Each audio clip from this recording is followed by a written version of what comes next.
आप सबका स्वागत है लाइफ साइंस कैफ़े में। और आप देख रहे हो हिस्ट्री क्लास 6 की, जिसमें 6th चैप्टर हम कर रहे हैं, जिसका नाम है नए प्रश्न नए विचार। चलिए शुरू करते हैं नए प्रश्न नए विचार चैप्टर के बारे में। अनघा निकली सैर पर। अनघा एक बच्ची है जो स्कूल में पढ़ती है, और वो आज स्कूल की तरफ से, मतलब जैसे स्कूल में टूर पे ले जाते हैं ना, वैसे उसके स्कूल की तरफ से भी वो जा रही थी। तो देर रात पुणे, महाराष्ट्र में पुणे जगह है, पुणे से वाराणसी की ट्रेन पकड़ी। ठीक है, स्टेशन पर उसकी मम्मी छोड़ने आई थी। उसकी मम्मी ने अध्यापिका से कहा, बच्चों को बुद्ध के बारे में बताने के साथ साथ उन्हें सारनाथ दिखाने भी ले जाइएगा। ठीक है, तो सारनाथ और बुद्ध, इसके बारे में भी हम जानेंगे। अब देखते हैं बुद्ध की कहानी। बौद्ध धर्म के संस्थापक सिद्धार्थ थे। तो संस्थापक किसके? बौद्ध धर्म के। और क्या नाम था उनका? सिद्धार्थ, जिन्हें गौतम के नाम से भी जाना जाता है। तो यहाँ पे आपको पता होना चाहिए, एक बौद्ध धर्म होता है, उसकी स्थापना किसने की थी? सिद्धार्थ ने। सिद्धार्थ का दूसरा नाम क्या है? गौतम। उनका जन्म 2500 वर्ष पहले हुआ था। यह वह समय था जब लोगों के जीवन में बहुत बदलाव आ रहे थे। जैसा कि तुमने अध्याय 5 में पढ़ा, महाजनपदों के कुछ राजा इस समय बहुत शक्तिशाली हो गए थे। हजारों सालों के बाद फिर से नगर उभर रहे थे। गांव के जीवन में भी बदलाव आ रहा था, जैसे अध्याय 9 में आप देखेंगे। बहुत से विचारक इन परिवर्तनों को समझने का प्रयास कर रहे थे। वे जीवन के सच्चे अर्थ को भी जानना चाह रहे थे। तो यहाँ पे ज़रूरी चीज़ क्या है कि भगवान बुद्ध का जब जन्म हुआ वो था कुछ 2500 साल पहले, और उन्होंने ही बौद्ध धर्म की स्थापना की थी। उनका नाम सिद्धार्थ भी था, और गौतम के नाम से भी उन्हें जानते थे। तो ठीक है, ये क्लियर हो गया इतना पॉइंट। अब देखते हैं कि बुद्ध जो थे क्षत्रिय थे। क्षत्रिय की क्या पढ़ा है? क्षत्रिय के बारे में, योद्धाओं को क्षत्रिय कहते थे, या जो कुल में, क्षत्रिय कुल में पैदा होते थे उनको क्षत्रिय कहते थे। ये मेरा सवाल आपसे है, आप सोचें। और अगर आपको नहीं पता है तो आप पीछे वाली वीडियो देखें, अपनी बुक से, जो एनसीईआरटी की बुक है, जो आपके स्कूल में बुक्स हैं, उनके पिछले चैप्टर पढ़ के पता लगाएं कि क्षत्रिय किसे कहते हैं। ठीक है, बुद्ध क्षत्रिय थे और शाक्य नामक एक छोटे से गण से संबंधित थे। जब वो जवान हुए तो उन्हें ज्ञान की खोज में अपने घर के सुखों को छोड़ना पड़ा। छोड़ दिया उन्होंने खुद अपनी इच्छा से कि मुझे ये घर के जो सुख हैं वो नहीं चाहिए, मुझे ज्ञान चाहिए। जैसे कि अगर आप अपना सुख छोड़ दें, नींद छोड़ दें, थोड़ी सी भूख कम कर दें या कम खाएं और पढ़ाई करें, अध्ययन करें, तो आपको भी ज्ञान प्राप्त होगा। ठीक है, अनेक वर्षों तक वे घूमते रहे और उनके विचारकों से, अन्य विचारकों से मिलकर चर्चा करते रहे। मतलब जो दूसरे लोग थे जो इस बारे में सोचते थे, उनसे बात करते थे, विचार विमर्श करते थे। अंततः ज्ञान प्राप्ति के लिए उन्हें स्वयं ही रास्ता ढूंढने का प्रयास किया। उन्होंने सोचा कि कुछ नहीं मिलने वाला किसी से बात करके, मैं खुद ही कोई रास्ता ढूंढता हूँ। इसलिए उन्होंने बोध गया में एक पीपल के नीचे कई दिनों तक तपस्या की। कहाँ पे तपस्या की? बोध गया में। सबसे पहले उन्होंने कहाँ तपस्या की? ये क्वेश्चन अपने दिमाग में डाल लो कि बिहार का बोध गया नामक जगह है, वहाँ पर उन्होंने तपस्या की, पीपल के पेड़ के नीचे। अंततः उन्हें ज्ञान प्राप्त हुआ। इसके बाद से वे बुद्ध के रूप में जाने गए, जहाँ से वे वाराणसी के निकट स्थित सारनाथ गए। फिर वो कहाँ गए? सारनाथ। सबसे पहले कहाँ गए थे? बोध गया, वहाँ पीपल के पेड़ के नीचे तपस्या की। फिर गए सारनाथ, जहाँ उन्होंने पहली बार उपदेश दिया। तो ये क्वेश्चन बनता है कि भगवान बुद्ध ने पहली बार उपदेश कहाँ दिया था? सारनाथ में। ठीक है, सारनाथ कहाँ है? वाराणसी के निकट है। फिर कुशीनारा में मृत्यु से पहले का शेष जीवन पैदल ही एक स्थान से दूसरे स्थान की यात्रा करने और लोगों को उपदेश देने में व्यतीत किया। अब यहाँ पे एक और क्वेश्चन बनता है कि भगवान बुद्ध की मृत्यु कहाँ हुई थी? कुशीनारा में। ठीक है, और ये भी समझ लो कि उन्होंने कोई व्हीकल यूज़ नहीं किया, वो पैदल ही जाते थे एक जगह से दूसरी जगह से तक। फिर बुद्ध ने शिक्षा दी कि जीवन कष्टों और दुखों से भरा हुआ है। ये सच है कि सबका जीवन कष्टों और दुखों से भरा हुआ है। कई बार बच्चे कहते हैं हम पढ़ें कैसे, हमारे पास ये सुविधा नहीं है, वो नहीं है, ये दुख है, वो दुख है। लेकिन अगर आप पढ़ोगे तो दुख तो रहेगा ही, वो तो है, वो तो होना है। देखो, बुद्ध ने भी कहा है कि हमारा जीवन कष्टों और दुखों से भरा हुआ है, और ऐसा हमारी इच्छा और लालसाओं के कारण होता है। हमारी इच्छा होती है कि किसी के घर में ये चीज़ है, हमारे घर में नहीं है, अगर ये होती तो हम सुखी हो जाते। क्या तुमने कभी सोचा है कि जिसके पास वो चीज़ जो तुम्हें अच्छी लग रही है वो है, लेकिन फिर भी सामने वाला दुखी है और उसको पता नहीं क्या चाहिए? कभी किसी की पूर्ति नहीं होती, कभी किसी की लालसाएं पूर्ति नहीं होती। ठीक है, कभी कभी हम जो चाहते हैं वह प्राप्त कर लेने के बाद भी संतुष्ट नहीं होते। एक छोटा सा एग्जांपल देती हूँ। जैसे आप छोटे बच्चे हो, ठीक है, आपने किसी के पास एक साइकिल देखी जो सपोज़ ज़्यादा नहीं 1 लाख की है, ठीक है, तो उसके फीचर्स देख के आपको लगा कि काश ये मेरे पास होती तो मैं भी बहुत खुश होता, ठीक है। आपके पास वो साइकिल आ भी गई, लेकिन फिर आपकी इच्छा फिर कुछ और बढ़ गई, तो वह प्राप्त करने लेने के बाद भी संतुष्ट नहीं होता कोई, एक और अधिक वस्तुओं को पाने की इच्छा करने लगते हैं। बुद्ध ने इसे तृष्णा कहा है। बुद्ध ने ऐसी चीज़ों को क्या कहा है? तृष्णा। कि हर इंसान के अंदर तृष्णा होती है, जब उसे एक चीज़ मिल जाती है तो दूसरी के लिए वो तरसता रहता है। बुद्ध ने शिक्षा दी कि आत्म संयम अपनाकर हम ऐसी लालसा से मुक्ति पा सकते हैं। मतलब अपने ऊपर काबू पाओ, ऐसे सोचो कि जो हमारे पास है किसी के पास नहीं है, या हज़ारों के पास नहीं है, या करोड़ों के पास नहीं है, तो कम से कम हम खुश हैं इस चीज़ में। अब सारनाथ स्तूप पढ़ लेते हैं। इस इमारत को स्तूप के नाम से जाना जाता है। कौन सी इमारत को? जहाँ पर भगवान बुद्ध ने अपना सबसे पहले उपदेश दिया था। क्या को किस नाम से जानते हैं? स्तूप के नाम से। इस घटना की स्मृति में यहाँ स्तूप का निर्माण कराया गया है, और अध्याय 11 में आप ऐसे स्तूपों के बारे में और भी पढ़ोगी। ये स्तूप देख लो, ये ऐसा है, ठीक है, और भी पढ़ेंगे अध्याय 11 में। फिर भगवान बुद्ध ने लोगों को दयालु होने और मनुष्य के साथ साथ जानवरों के जीवन का भी आदर करने की शिक्षा दी है। भगवान बुद्ध कहते हैं कि हर किसी का आदर करो, चाहे वो इंसान हो चाहे वो पशु हो। वे मानते हैं कि हमारे कर्मों के परिणाम, चाहे वे अच्छे हों या बुरे हों, हमारे वर्तमान जीवन के साथ साथ बाद के जीवन को भी प्रभावित करते हैं। मतलब जो कर्म हम आज कर रहे हैं वो हमारे फ्यूचर को भी अफेक्ट करेगा, वो हमारे आज को भी अफेक्ट कर रहा है। हमें चाहे बेशक उसका ज्ञान नहीं है, लेकिन ऐसा होता है। बुद्ध ने अपनी शिक्षा सामान्य लोगों की प्रकृत भाषा में दी थी। अब क्वेश्चन ये है कि भगवान बुद्ध ने अपनी शिक्षा जो है वो किस भाषा में दी थी? प्राकृत भाषा में। इससे सामान्य लोग भी उनके संदेश को समझ सके। तो उनका यही उद्देश्य था कि अगर मैं इस भाषा में इनको देखो, जब हम कोई चीज़ समझते हैं, सपोज़ आप इंग्लिश मीडियम में पढ़ते हो, आप ऐसे माहौल में नहीं रहते जहाँ पे आपके घर में भी इंग्लिश बोली जाए, आपके फ्रेंड्स भी इंग्लिश बोलें। तो ऐसे में क्या होता है कि हम अपनी लैंग्वेज में अगर उसको समझते हैं तो हमें अच्छे से समझ में आ जाएगी। आप इंग्लिश मीडियम में पढ़ रहे हैं तो भी आप एक बार आपको हिंदी आती है, हिंदी में उसे समझ लो, आपको और अच्छे से आ जाएगी वो, ठीक है। तो भगवान बुद्ध का भी यही उद्देश्य था कि अगर प्राकृत भाषा में मैं इनको उपदेश दूं तो इनकी समझ में ये चीज़ें आ जाएंगी। बुद्ध ने कहा कि लोग किसी शिक्षा को केवल इसलिए स्वीकार ना करें कि वह उनका उपदेश है। वो ये ना सोचे कि भगवान बुद्ध ने ये बात कही है तो हम इसको माने, नहीं, बल्कि वो उनके अपने विवेक से मापें कि उनमें कितना संयम है, क्या चीज़ वो सहन कर सकते हैं। आओ देखें ऐसा किस प्रकार किया, ठीक है। अब आगे पढ़ते हैं। किस्सा गौतमी की कहानी। किस्सा गौतमी ना भगवान बुद्ध के समय की ये प्रसिद्ध कहानी है, बहुत फेमस है, सब लोग जानते हैं इसे। चलिए इसके बारे में देखते हैं। एक समय की बात है कि किस्सा गौतमी नामक एक स्त्री का पुत्र मर गया। वह इस बात से इतनी दुखी हुई कि अपने बच्चे को गोद में लेकर नगर की सड़कों पर घूमती रही, लोगों से प्रार्थना करती रही कि कोई उसके पुत्र को जीवित कर दे। एक भला व्यक्ति उसे भगवान बुद्ध के पास ले गया। बुद्ध ने उससे कहा कि मुझे एक मुट्ठी सरसों के बीज ला कर दो, मैं तुम्हारे पुत्र को जीवित कर दूंगा। किस्सा गौतमी बहुत खुश हुई, पर जैसे ही उसने बीज लाने के लिए वह जाने लगी तो बुद्ध ने उसे रोका और कहा, ये बीज ऐसे घर से मांग कर लाना जहाँ पर किसी की मृत्यु ना हुई हो। किस्सा गौतमी एक दरवाजे से दूसरे दरवाजे पर गई, लेकिन जहाँ भी वह गई उसने पाया कि किसी घर में किसी के पिता की मृत्यु, किसी के भाई बहन, माता, पति, पत्नी, बच्चे, चाचा चाची, दादा दादी की मृत्यु हुई है। तो आप बताओ कि इस बात से भगवान बुद्ध दुखी माँ को क्या शिक्षा देने का प्रयास कर रहे थे, है ना। आप सोचना। और मैं बता देती हूँ कि भगवान बुद्ध उन्हें दिखाना चाहते थे कि मृत्यु जो है वो निश्चित है, वो हर किसी की होती है, ऐसा कोई भी नहीं है जिसका कोई अपना प्यारा ना गया हो, ठीक है। तो वो उन्हें ये चीज़ बताना चाहते थे। फिर उपनिषद की बात करते हैं। जिस समय बुद्ध उपदेश दे रहे थे उसी समय या उससे भी थोड़ा पहले दूसरे अन्य चिंतक भी कठिन प्रश्नों का उत्तर ढूंढने का प्रयास कर रहे थे। मतलब भगवान बुद्ध की तरह बहुतों ने प्रयास किया होगा।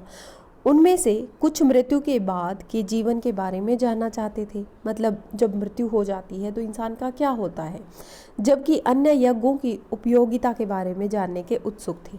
तो मतलब जो भी ज्ञान प्राप्त करना चाहते थे, सबके दिमाग का मतलब सबका जो ज्ञान का लक्ष्य था वो अलग अलग था। इसमें से अधिकांश चिंतकों का यह मानना था कि वे विश्व में कुछ तो ऐसा है, इस विश्व में कुछ ऐसा है जो स्थायी है, जो मृत्यु के बाद भी बचा रहता है। उन्होंने इसका वर्णन आत्मा तथा ब्रह्मा और सार्वभौम आत्मा के रूप में किया।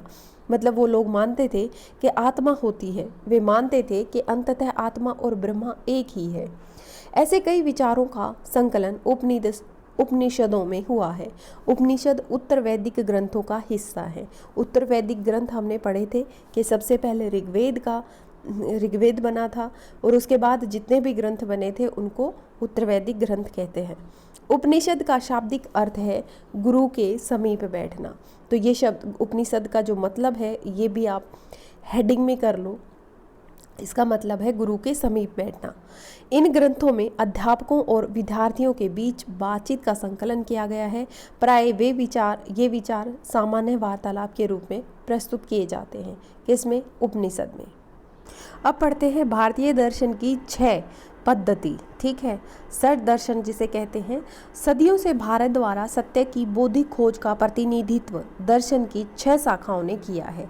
ठीक है, बौद्धिक खोज का प्रतिनिधित्व किसने किया है? 6 शाखाओं ने। दर्शन की 6 शाखाएं थी।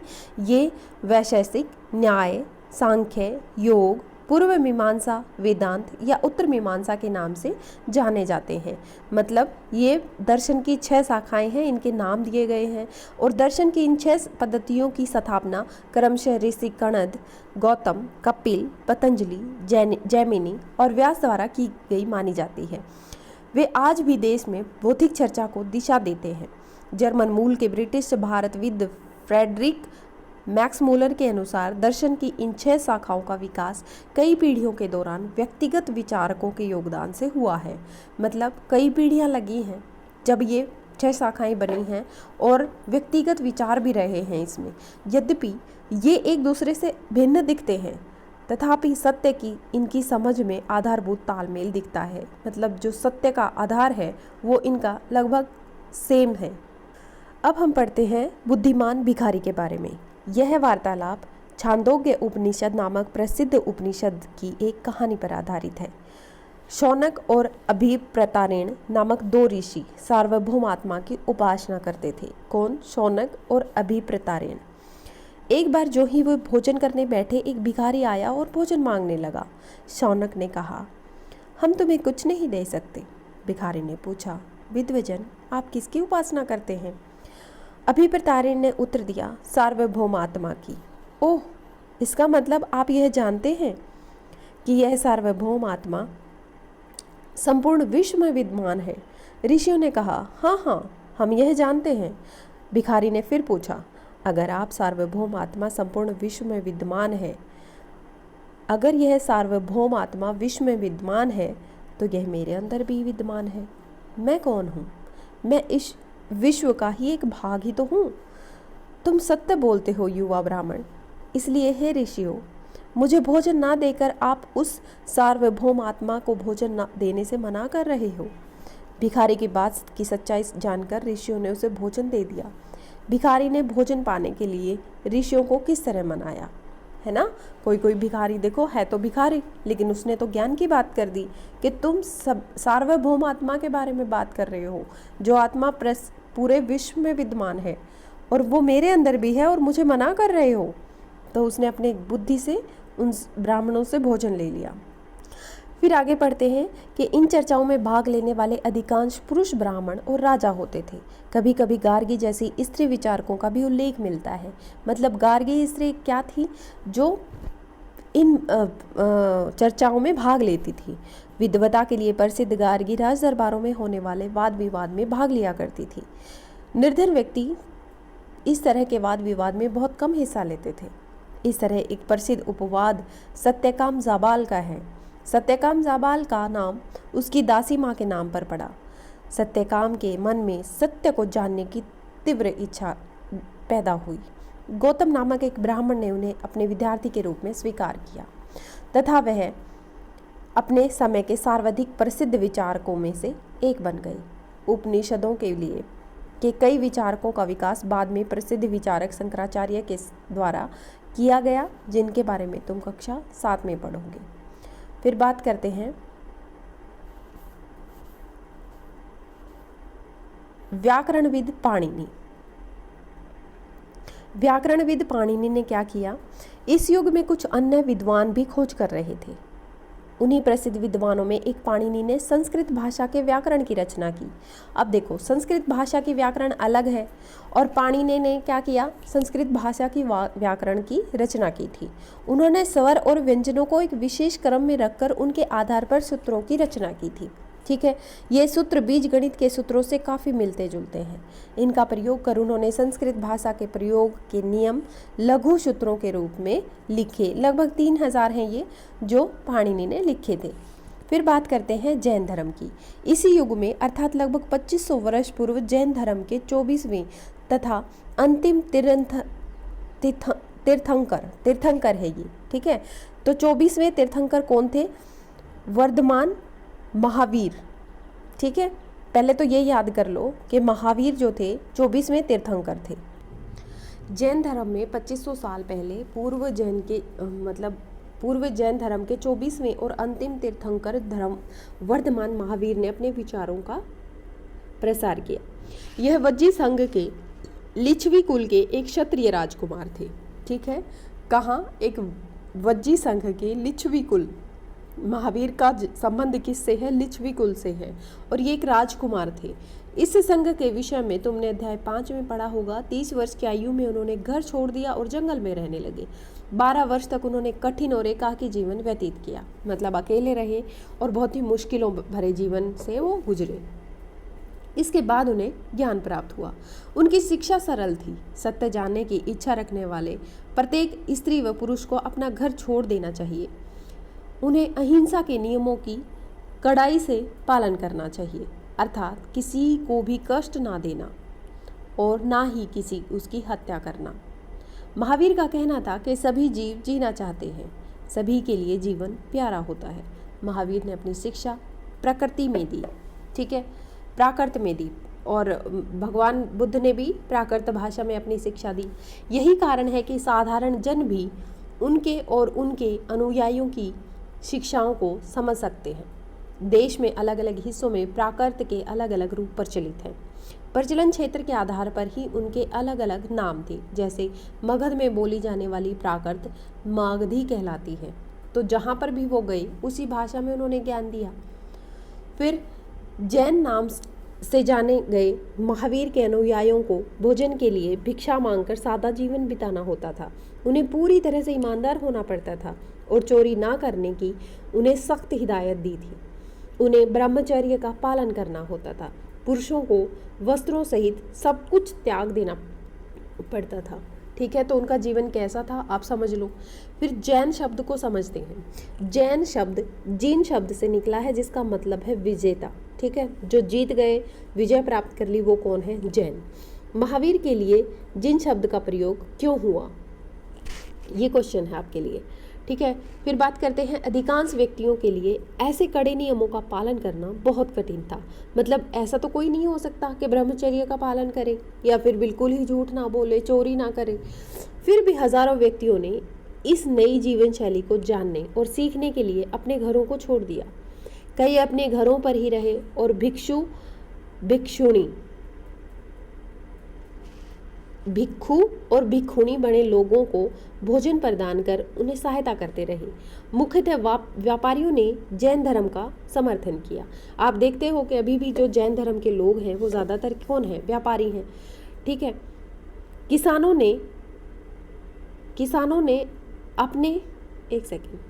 किसानों के लिए इन नियमों का पालन अत्यंत कठिन था, क्योंकि फसल की रक्षा के लिए उन्हें कीड़े मकोड़ों को मारना पड़ता था। बाद में सदियों में जैन धर्म उत्तर भारत के कई हिस्सों के साथ साथ गुजरात, तमिलनाडु और कर्नाटक में भी फैल गया। महावीर और उनके नए अनुयायियों की शिक्षा कई शताब्दियों तक मौखिक रूप में ही रही। आपको पता है पहले इतना लिखने का सिस्टम था नहीं, तो बोलकर ही बताया जाता था। वर्तमान रूप में उपलब्ध जैन धर्म की शिक्षाएं लगभग 1500 वर्ष पूर्व गुजरात में वल्लभी नामक स्थान पर लिखी गई। तो ये क्वेश्चन भी बनता है कि कहाँ लिखी गई थी जैन धर्म की जो शिक्षाएं हैं वो 1500 वर्ष पहले। आपको पता है कि भगवान बुद्ध का जन्म 2500 वर्ष पहले हुआ था, है ना, हमने फर्स्ट लाइन में ही पढ़ा था चैप्टर की। लेकिन लिखी कब थी ये शिक्षाएं? 1500 वर्ष पूर्व। ठीक है, अब हम संघ की बात करते हैं। महावीर और बुद्ध दोनों का ही मानना था कि घर का त्याग करने पर ही सच्चे ज्ञान की प्राप्ति हो सकती है। ठीक है, ऐसे लोगों के लिए उन्हें संघ नामक संगठन बनाया जहाँ पर ज्ञान का प्राप्त घर का त्याग करने वाले लोग एक साथ रह सकें। मतलब घर त्याग कर कहाँ जाएंगे? तो जो धर्म की स्थापना कर रहे हैं उन्होंने अपनी खुद की जिम्मेदारी उठाई कि हम ही धर्म की स्थापना कर रहे हैं, हम ही सच्चा ज्ञान दे रहे हैं लोगों को। तो उनके लिए संघ की स्थापना की, ऐसा संगठन बनाया जहाँ पर लोग आकर रह सकते हैं। संघ में रहने वाले बौद्ध भिक्षुओं के लिए बनाए गए नियम विनय पिटक नामक ग्रंथ में मिलते हैं। तो ये क्वेश्चन है कि जो नियम है वो किस ग्रंथ में मिलते हैं? तो आप याद रखना विनय पिटक, ये बहुत इंपॉर्टेंट है। विनय पिटक से हमें पता चलता है कि संघ में पुरुषों और स्त्रियों की रहने की अलग अलग व्यवस्थाएं थी। सभी व्यक्ति संघ में प्रवेश ले सकते थे। हालांकि संघ में प्रवेश के लिए बच्चों को अपने माता पिता से, दासों को अपने स्वामी से, राजा के यहाँ काम करने वाले लोगों को राजा से और कर्जदारों को अपने देनदारों की अनुमति लेनी होती थी। मतलब अगर कोई बच्चा जा रहा है तो उसको अपने माता पिता की अनुमति होनी चाहिए। ठीक है, और बाकी का यहाँ लिखा हुआ है। एक स्त्री को इसके लिए अपने पति से अनुमति लेनी होती थी। संघ में प्रवेश करने वाले स्त्री पुरुष सदा सादा जीवन जीते थे। वे अपना अधिकांश समय ध्यान में बिताते थे और दिन के एक निश्चित समय वे शहरों और गाँव में जाकर भिक्षा मांगते थे। यही कारण है कि उन्हें भिक्खु और भिक्षुणी, साधु भिखारी के लिए प्राकृत शब्द है ये, उन्हें भिक्खु और भिक्षुणी कहा गया है। वे आम लोगों को शिक्षा देते थे और साथ ही एक दूसरे को मतलब सहायता भी करते थे। ठीक है, वे किसी तरह की आपसी लड़ाई का निपटारा करने के लिए प्राय बैठकें भी किया करते थे। संघ में प्रवेश लेने वाले ब्राह्मण, ठीक है, क्षत्रिय, व्यापारी, मजदूर, नाई, गणिकाएं और दास, ये सब शामिल थे। इनमें से कई लोगों ने बुद्ध की शिक्षाओं के विषय में लिखा और कुछ लोगों ने संघ में अपने जीवन के विषय में सुंदर कविताओं की रचना की। फिर है पहाड़ी को काटकर बनाई गई एक गुफा। यह कहाँ पर है? ये कारले, वर्तमान महाराष्ट्र में कारले है, वहाँ पर ये गुफा स्थित है। भिक्खु और भिक्षुणी इन शरण स्थलों में रहकर ध्यान किया करते थे। ये गुफा देख लो, यहीं पर रहते थे। ठीक है, पहाड़ को काटकर बनाई गई है। अब विहार की बात कर लेते हैं। जैन और बौद्ध भिक्खु पूरे साल एक स्थान से दूसरे स्थान घूमते हुए उपदेश दिया करते थे। केवल वर्षा ऋतु में ही जब यात्रा करना कठिन हो जाता था तब वे एक स्थान पर निवास करते थे। ऐसे समय वे अपने अनुयायियों द्वारा उद्यानों में बनवाए गए अस्थायी निवासों में अथवा पहाड़ी क्षेत्र में प्राकृतिक गुफाओं में रहते थे। जब बारिश शुरू हो जाती थी तब वो कहाँ रहते थे? ये ध्यान में रख लो कि वो या तो प्राकृतिक गुफाओं में रहते थे या फिर जो उद्यानों में बनवाए गए अस्थायी निवासों में। ठीक है, जैसे जैसे समय बीतता गया भिक्खु और भिक्षुणियों ने स्वयं और उनके समर्थकों ने अधिक स्थायी शरण स्थलों की आवश्यकता का अनुभव किया। मतलब एक डेफिनेट उनका हो घर, ठीक है, इस तरह से स्थल हो, कोई जगह हो कोई जहाँ पे वो रह सकें। तब कई शरण स्थल बनाए गए जिन्हें विहार कहा गया। तो पता चल गया विहार क्या होता है कि जहाँ पर वो भिखारी जो वो साधु जो भीख मांगकर अपना गुजारा करते हैं उनके रहने की एक जगह हो परमानेंट, उसको क्या कहते हैं? विहार। आरंभिक विहार लकड़ी के बनाए गए और बाद में इनके निर्माण में ईंटों का प्रयोग होने लगा। पश्चिम भारत में विशेषकर कुछ विहार पहाड़ियों को खोदकर बनाए गए हैं। तो पश्चिम में कहाँ है? ये पहाड़ियों को खोदकर बनाए गए हैं। एक बौद्ध ग्रंथ से ज्ञात होता है। क्या ज्ञात होता है? ये देखो, जिस समय महासागरों में मिलने पर नदियों के अलग अलग पहचान समाप्त हो जाती है, ठीक उसी तरह बुद्ध के अनुयायी जब भिक्षुओं की श्रेणी में प्रवेश करते हैं तब वे अपना रंग, अपना वर्ण, मतलब अपनी कास्ट और परिवार सब त्याग देते हैं। ठीक है, ये क्या बताना चाह रहे हैं यहाँ पे कि जब जैसे ही अलग अलग नदियाँ समुद्र में जाके मिलती हैं, महासागरों में जाके मिलती हैं, तो भूल जाता है समुद्र, भूल जाता है, सब लोग भूल जाते हैं कि वो कौन सी नदी थी, उसका पानी कैसा था, इसी तरह से जो लोग भिक्षुओं की श्रेणी में आ जाते थे तो वो अपनी जाति, अपना रंग, अपने परिवार सबको छोड़ देते थे। ठीक है।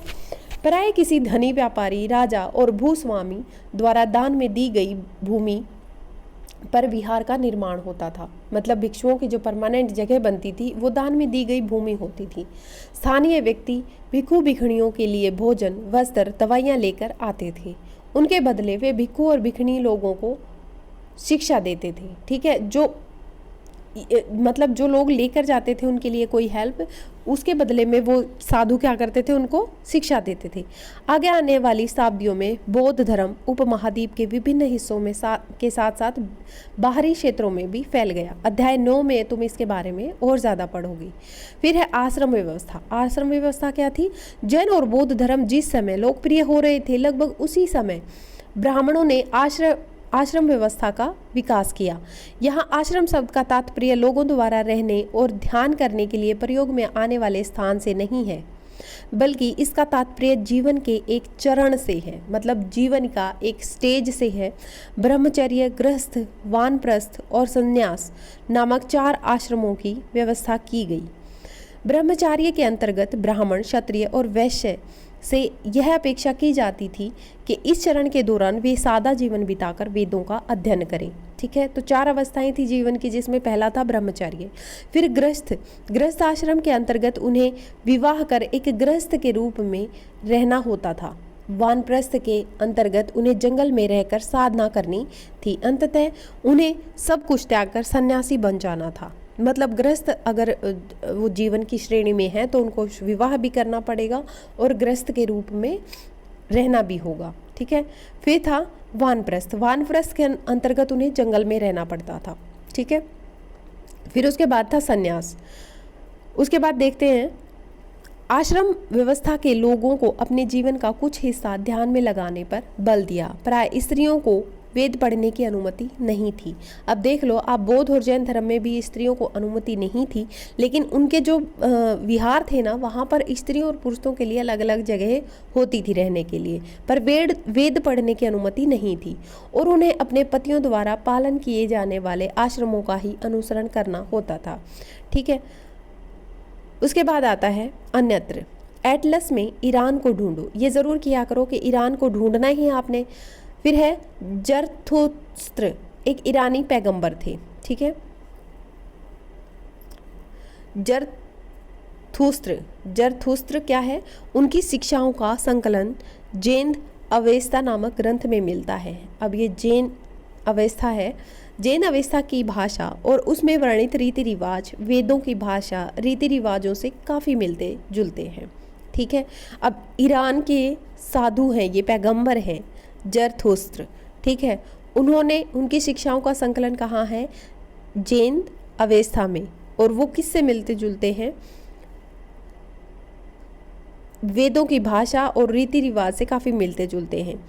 जरथुस्त्र की मूल शिक्षा का सूत्र है सद्विचार, सद्वचन और सद्कार्य। मतलब अच्छे विचार रखो, अच्छे काम करो और अच्छी भाषा का प्रयोग करो। हे ईश्वर, बल, सत्य प्रधानता और सद्विचार प्रदान कीजिए, उनके जरिए हम शांति बना सकें। 1000 से अधिक वर्षों तक जरथुस्त्रवाद ईरान का एक प्रमुख धर्म रहा है।